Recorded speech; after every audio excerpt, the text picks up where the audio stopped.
These next three on the employee login services, InformedK12, I'll come back to.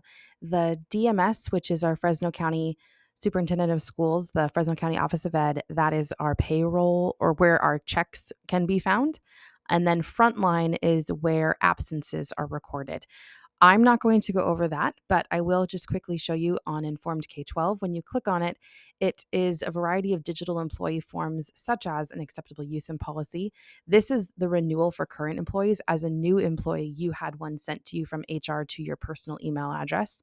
Application for a student trip, if you or your PLC was filling or requesting a student trip. Okay, I can't talk and do it at the same time, apparently. You would fill in this information, use the drop down, and so on. This needs to be filled out way prior to your field trip so that if you need a bus, especially charter buses, uh, food application, sack lunches, things like that. But this would be where you would fill that in. I'm going to leave that. As well as a B2, which is an extra work agreement. Oh, I should have saved this. There isn't really a login for Informed K-12. You just do this every time you start a new form, and then it emails you the form.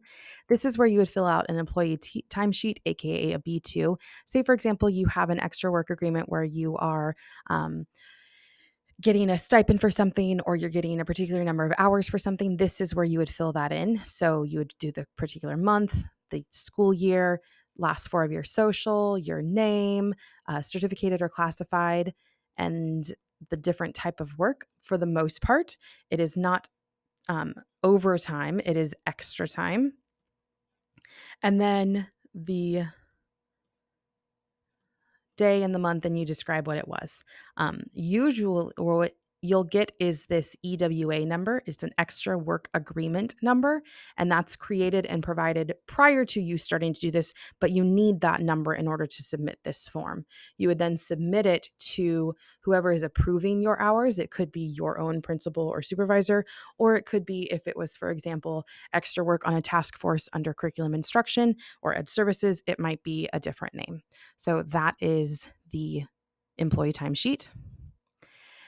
You won't need to do any of the cal cards or any of those. Facility use agreements generally come if you, for example, a school was using a different school's MPR, so you probably wouldn't need to do those. But a print shop request is very common.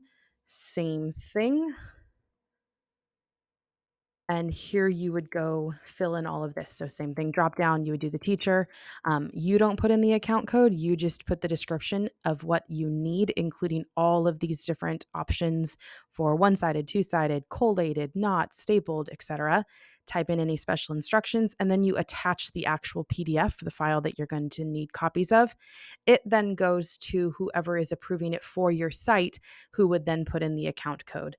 So that is how you do the print shop. These others, I don't think that you would need them, but they're pretty self-explanatory. Any others that are not listed there would go to our Canvas. You'd go to Canvas and then in the district staff center, and you can see that that's linked there. Thanks.